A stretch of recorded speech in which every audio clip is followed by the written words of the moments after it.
Hello and welcome to YouTube channel of 40 Plus Academy. As you know guys, we have already started with lecture course of strength of material for diploma and degree student of Mumbai University. So guys, in that we have already completed with some important topics of composite members and what is stress and strain.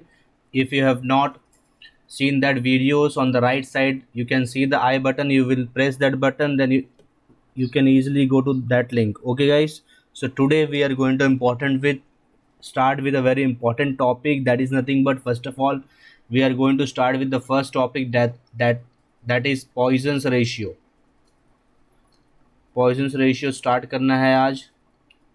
But before starting Poisson's ratio, some important points you need to understand. That is nothing but the first one is, you know what is linear strain or longitudinal strain? Longitudinal strain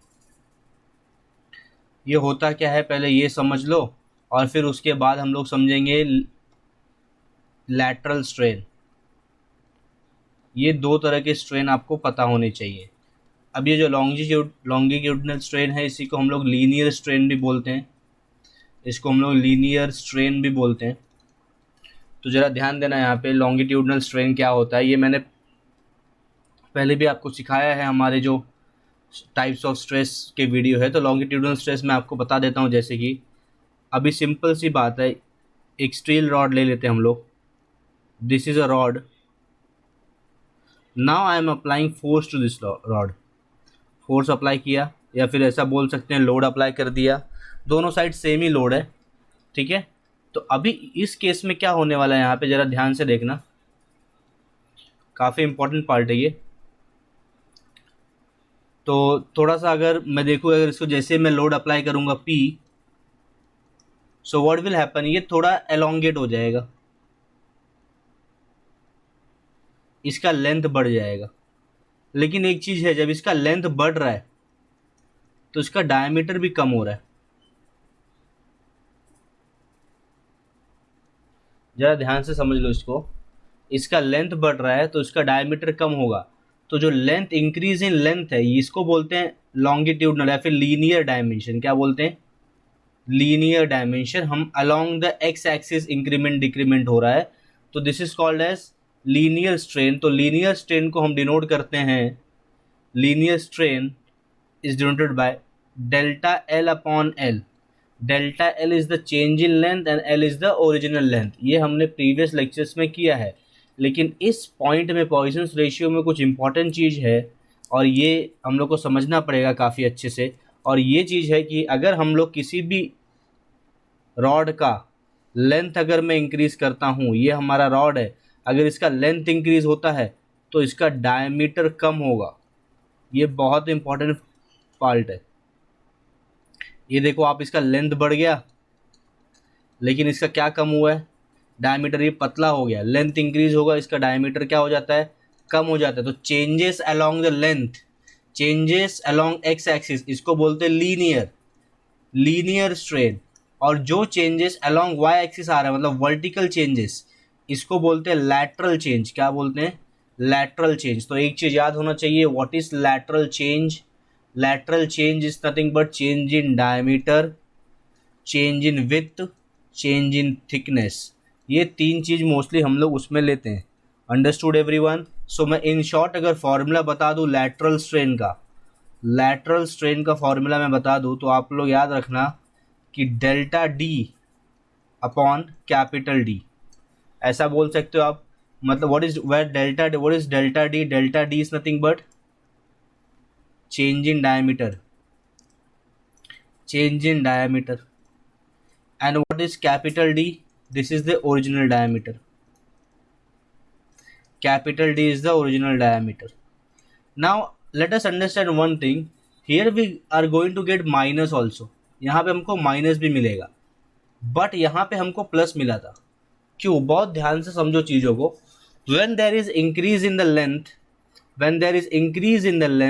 then there will be decrease in the diameter or width or thickness you can say. So बहुत simple सी बात है. अगर linear strain positive है, तो lateral strain क्या होगा बच्चों? Negative. मतलब ये आएगा माइनस डी बाई डी और यहाँ पे आएगा प्लस। अब एक चीज़ें और समझते हैं थोड़ा। देखो, एक सिंपल सा ऑब्जेक्ट ले लो, जैसे कि एक रबर ले लेते हैं हम लोग।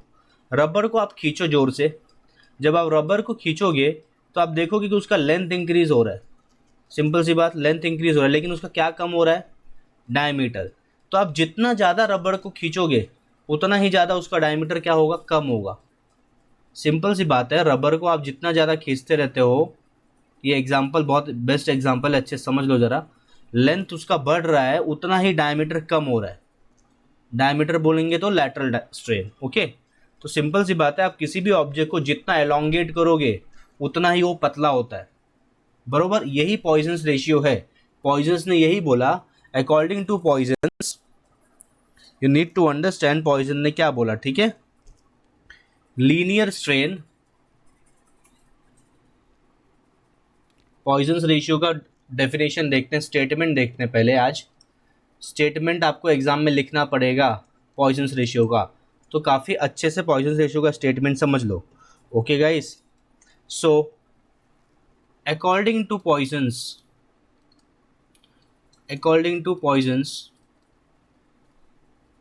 लैटरल स्ट्रेन, अभी अभी मैंने आपको समझाया लैटरल स्ट्रेन का मतलब क्या होता है। Lateral strain is directly proportional to linear strain. Lateral strain is directly proportional to linear strain. अब ये लैटरल स्ट्रेन क्या होता है मैंने आपको बता दिया, लीनियर स्ट्रेन क्या होता है ये भी एक्सप्लेन कर दिया। तो अभी ये प्रोपोर्शनैलिटी साइन हम लोग रिमूव करते हैं तो we will get lateral strain is equal to constant into linear strain. Okay, so similarly अब यहाँ पे कांस्टेंट क्या आएगा और ये कांस्टेंट क्या होता है? Lateral strain will be is equal to mu, क्या बोलते हैं इसको? म्यू। थोड़ा एक मिनट रुक जाओ।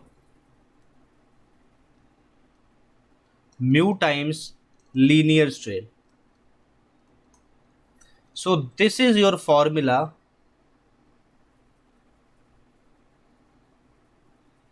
Okay, this is your formula for Poisson's ratio. इसको मैं थोड़ा और सिंप्लीफाई करते हैं, हम लोग आगे जाते हैं। ये आपको एग्जाम में लिखना है, कैसे लिखोगे? According to Poisson's ratio lateral strain is directly proportional to linear strain. तो ये मिलता है अपने को। Therefore mu will be is equal to, देखो ये इसके नीचे ला दो, इसको इसके नीचे ला दो, तो you will get lateral strain upon linear strain. Lateral strain upon linear strain. ना यहाँ पे कुछ चीज़ें आप समझो। लैटरल स्ट्रेन को formula, what is formula for lateral strain? यहाँ पे देख सकते, मैंने ऊपर ही बताया। लैटरल स्ट्रेन का formula minus d upon D है। लीनियर स्ट्रेन, और जो लीनियर स्ट्रेन है उसका फॉर्मूला भी आपके पास है एल बाय एल। ठीक है, तो यहाँ पे मैं लिख देता हूँ फॉर्मूला लैटरल स्ट्रेन वगैरह का सबका, वन बाय वन सा फॉर्मूला देखते हैं। The formula is minus delta D by D, ये लैटरल स्ट्रेन का फॉर्मूला है, upon delta L upon L, ये लीनियर स्ट्रेन का फॉर्मूला और ये लैटरल स्ट्रेन का फॉर्मूला। आपको दोनों फॉर्मूला यहाँ पे मिल गया, लीनियर स्ट्रेन और लैटरल स्ट्रेन दोनों। ओके, तो अभी देखो यहाँ पे मैं सॉल्व कर देता हूँ, इसका फाइनल फॉर्मूला यहाँ लिख देता हूँ, थोड़ा जगह यहाँ बाकी है। So in this what we are going to get is mu is equal to minus delta D by D upon delta L by L. यहाँ पे ये कैपिटल डी चाहिए तो कैपिटल डी भी लिख सकते हो, कोई प्रॉब्लम नहीं। कुछ लोग इसको ऐसे भी लिखते हैं, तो ऐसे भी लिख सकते हो, minus small D upon capital D minus small L upon, sorry यहाँ पे प्लस आता है, small L upon capital L. So ये भी इसका फॉर्मूला होता है, एक टाइप है फॉर्मूले का। तो ये आपको थोड़ा अच्छे से पता होना चाहिए। ऐसे भी आप इस फॉर्मूले को डिनोट कर सकते हो। तो मैं वापस एक बार इस फॉर्मूले के पूरे डिटेल को टच कर देता हूँ। You are having mu is equal to minus d upon capital D and small L upon capital L. अब इसमें कौन सी चीज़ क्या डिनोट करती है? स्मॉल डी डिनोट करता है change in diameter, capital D denote करता है original diameter. This is nothing but original diameter. And small l is denoting change in length. Change in length. And capital L is nothing but original length. Capital L is nothing but original length. Understood. तो अब थोड़ा इसको simplify करते, जरा ध्यान से देखो। ये देखो, ये जो डी है ना, डी ये नीचे आएगा, और ये जो डिनोमिनेटर का डिनोमिनेटर कहाँ जाता है, न्यूमरेटर में, ये एल ऊपर जाएगा। बहुत ध्यान से देखो मैंने क्या लिखा है, ये एल जो है ना, एल ये न्यूमरेटर में जाने वाला है, इसके पास, और ये जो डी है ना, ये इसके पास आने वाला है। So you will get minus d into l upon capital D into small l. ये आपका फॉर्मूला आपको याद रखना है। This is your formula for Poisson's ratio. This is your formula for Poisson's ratio and you need to remember this formula. That is nothing but minus d into L upon capital D into L। और आप सब जानते हो कि minus ये d क्या होता है। अच्छा, ये माइनस साइन क्यों है? माइनस साइन इसलिए है डायमीटर के साथ क्योंकि डायमीटर डिक्रीज हो रहा है, लेंथ इंक्रीज होता है तो डायमीटर डिक्रीज होता है। ओके, ये चीज़ आपको पता होनी चाहिए। सो आपके बुक में म्यू की जगह कहीं कहीं 1/m भी लिखा है। दोनों का मतलब एक ही होता है, याद रखना, कंफ्यूज मत हो जाना। जब टेक्स्ट बुक पढ़ोगे तो कहीं कहीं म्यू बोला है, कहीं कहीं 1/m बोला है। 1/m भी बोल सकते हो आप इसको, और 1/m भी लिख सकते। So you should not get confuse with all this values. Okay, अच्छा, अब सवाल उठता है ये पॉइसन्स रेशियो का वैल्यू होगा कितना। सो पॉइसन्स रेशियो का वैल्यू वेरी करता है। The value of Poisson's ratio, इसका आंसर मोस्टली जब भी आप सॉल्व करोगे पॉइसन्स रेशियो क्वेश्चन, 0.25 से लेकर 0.34 के बीच में इसका आंसर आएगा। आंसर आएगा 0.25 से लेकर 0.34 के बीच में। So this is how our Poisson's ratio, value of Poisson's ratio varies. तो पॉइसन्स रेशियो मैं उम्मीद करता हूँ सबको अच्छे समझ गया होगा। अब हम लोग जाते हैं काफ़ी इंपॉर्टेंट टॉपिक पे, जो लैटरल स्ट्रेन भी आना चाहिए आपको, लीनियर स्ट्रेन भी पता होना चाहिए और पॉइसन्स रेशियो भी पता होना चाहिए। अब जो नेक्स्ट टॉपिक है वो ई जी और के बीच में थोड़ा रिलेशन के बारे में है, जिसमें ई जी के बारे में हम लोग रिलेशन फाइंड करेंगे, या फिर मैं आपको डायरेक्टली रिलेशन बता देता हूँ, जो रिलेशन आपके एग्जाम पॉइंट ऑफ व्यू बहुत इंपॉर्टेंट है। ओके, और यहाँ से अगर पॉइसन्स रेशियो आपको आता है तो आपका एक क्वेश्चन सॉल्व हो जाएगा काफ़ी अच्छे से। और ई जी के रेशियो पे भी हम लोग क्वेश्चन सॉल्व करते हैं, ई जी एंड के। सबसे पहले ई मतलब क्या होता है ये समझ लो। ई मतलब होता है modulus of elasticity, modulus of elasticity. G मतलब होता है modulus of rigidity, modulus of rigidity. किसी किसी बुक में ऐसे भी डिनोट किया गया है इसको। और के का मतलब होता है बच्चों बल्क मॉडुलस।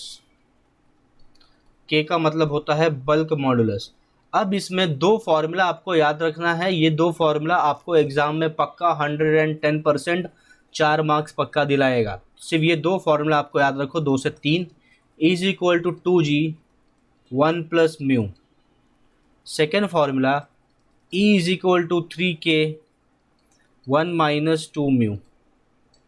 और एक फॉर्मूला याद रखो, लेकिन इसका ज़रूरत बहुत कम पड़ता है, तो ये वाला ही दो इंपॉर्टेंट है, फिर भी हम इसको याद रखेंगे इन केस कहीं एसएससी जेई वगैरह के क्वेश्चन पेपर में पूछ ले। g plus 3k। ओके, ये फॉर्मूला नंबर 3 है हमारा। तो ये 3 फॉर्मूला आज के लेक्चर में सम सॉल्व करने के लिए आपको काम आने वाला है। और एक फॉर्मूला और आपको पता होना चाहिए जो हमने प्रीवियसली कर लिया है, that is nothing but delta L, that is nothing but change in length, और you can also say elongation in length is P L upon ए।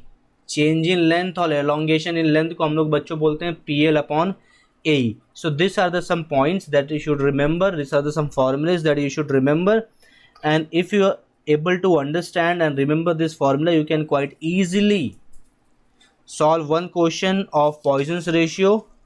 बहुत बार ऐसे क्वेश्चंस एग्जाम में आए हैं, तो अगर आपको ये क्वेश्चन अच्छे से सॉल्व करना है तो इतने फॉर्मूला आपको आने चाहिए। तो आज का पहला क्वेश्चन देखते हैं, based on relation of E G and K. The first question that is going to be, पहला क्वेश्चन मैं आपको सॉल्व करके देता हूँ, देख लो आप। क्वेश्चन ये है, for a certain material for a certain material,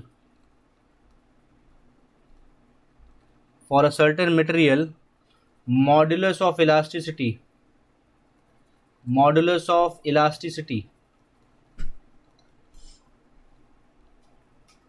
is 190 MPa if Poisson's ratio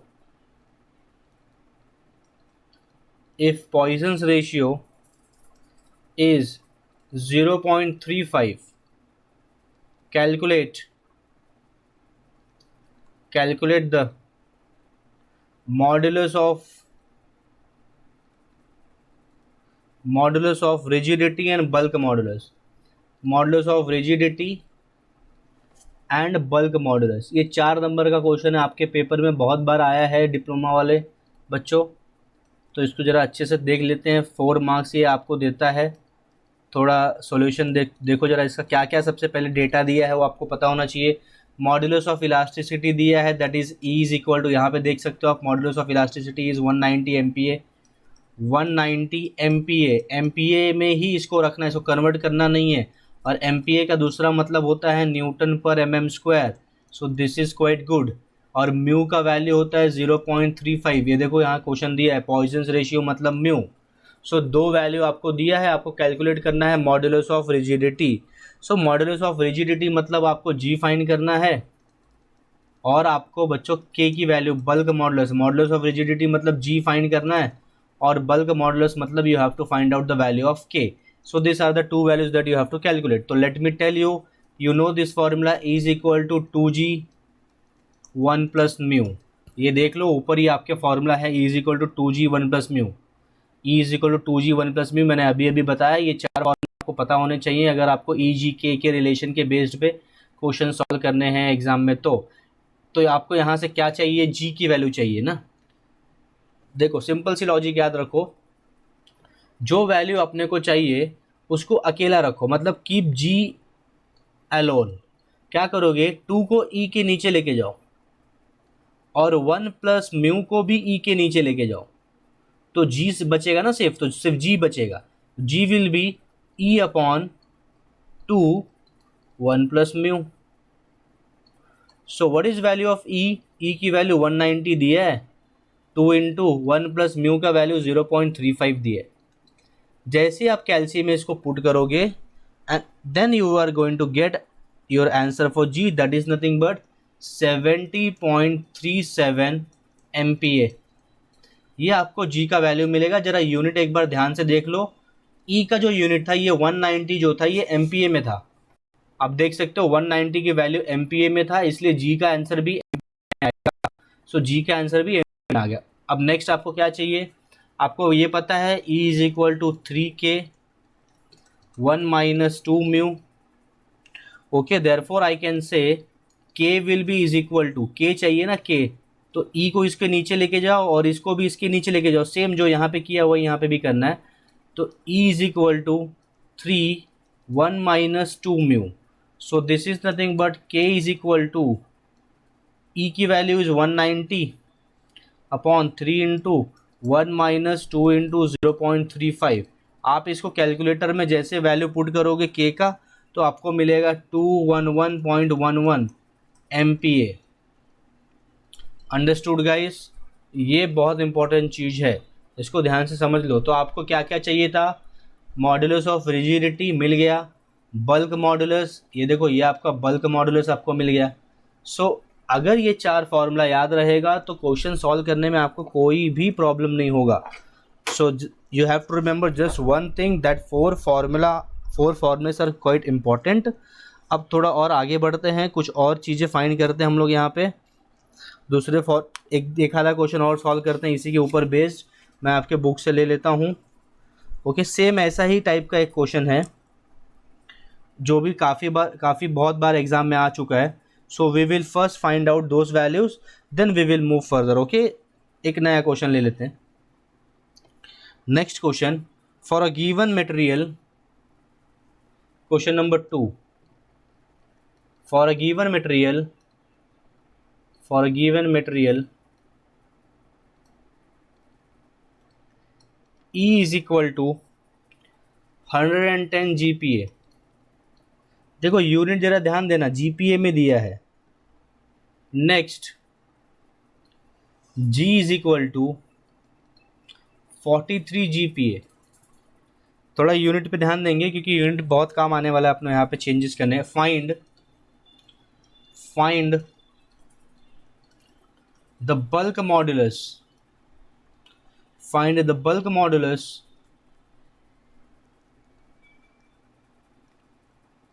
and Poisson's ratio. We have, ये क्वेश्चन जरा एक बार रीड कर लो अच्छे से, सबसे इंपॉर्टेंट होता है क्वेश्चन रीड करना। For a given material the value of E is given, E है 110 GPA। ओके, कभी भी याद रखो GPA हमको नहीं चलेगा, GPA is not good for us, let us cancel it. We have to convert GPA into MPA, and for converting GPA into MPA you have to multiply it by 10 raised to 3. So in this case it will be 110 multiplied by 10 raised to 3 MPA.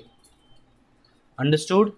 So ये 110 multiplied by 10 raised to 3 MPA हो जाएगा। Next, what is value of G? G की value of 43 GPA. So again their unit you can see it is GPA. GPA is not good for us, it is harmful. So convert it into MPA, multiply by 10 raised to 3, and this is nothing but MPA. Understood? You got the value of EG. So what do you want? You want the bulk modulus and you want the Poisson's ratio. So to find is K, you have to find, and you have to find the value of mu. So you know the formula, E is equal to 2G 1 plus mu.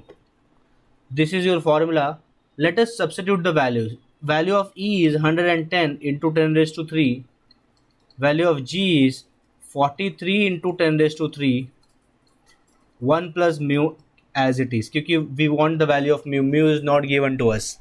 So what you will do, again on the right hand side you are having something, take it in denominator of left. Okay. So you are getting therefore 1 plus mu is equal to 110 into 10 raised to 3 upon 2 into 43 into 10 raised to 3. 10 raised to 10 raised to 3 get cancelled. 110 upon 2 into 43. 2 into 43 is 86. So when here 1 plus mu. When you will divide this here, you will get some amount, divide it in calci, and you will get 1 plus mu is equal to 1.27. इसको calcium में put करके divide कर दो, आपको 1.27 मिलेगा। अब आपको mu चाहिए, देयरफॉर म्यू विल बी, देखो ये 1 है ना, 1 इधर प्लस में है, +1 है, तो when it will go here it will be -1. So therefore mu is equal to 0.27. आपको म्यू का वैल्यू मिल गया। अंडरस्टूड? म्यू कैसे निकाला, ये काफ़ी इंपॉर्टेंट है, ऐसे क्वेश्चन एग्जाम में आ चुके हैं 4 मार्क्स के बहुत बार। सो काफ़ी अच्छे से इसको देख लो एक बार, नहीं समझेगा तो you can comment in comment box and I will reply you as early as possible. Next आपको के निकालना है, तो आपको मालूम है E is equal to 3K 1 minus 2 mu. This is your formula. So in this case what you guys can do, put the values. What is value of E? 110 into 10 raised to 3. Keep K as it is. जैसे previous question solve किया वैसे ही है। 2 into mu की value बच्चों 0.27 है। बस अभी क्या करना, ये 3 को और ये इसको, इन दोनों को इसके नीचे ले लो, तो आपको मिल जाएगा K will be is equal to 110 into 10 raise to 3 upon 3 into 1 minus 2 into 0.27।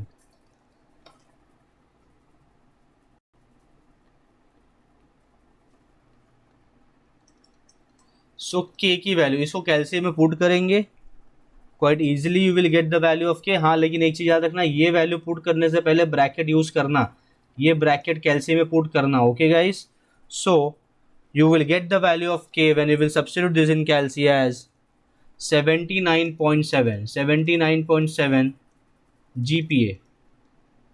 Okay, 79.7 GPA आपकी वैल्यू आएगी। लेकिन आपको एक पहले ध्यान दो, यहाँ पे आपको जो आंसर मिलेगा यहाँ पे ये जीपीए के टर्म्स में नहीं मिलेगा। मैं आपको पहले बता देता हूँ आपको आंसर क्या मिलेगा। के का answer you will get in this case when you will substitute this value in calculator, आपको मिलेगा 79710.14 MPa। ये आपका MPa में मिलेगा। बस ये आपका आंसर है, ये मत लिखो एग्जाम में, बस यही लिख दो this is right answer and you will get the full marks. Understood guys? So ये हमारा आज का जो लेक्चर था ये पॉइजन्स रेशियो के ऊपर था।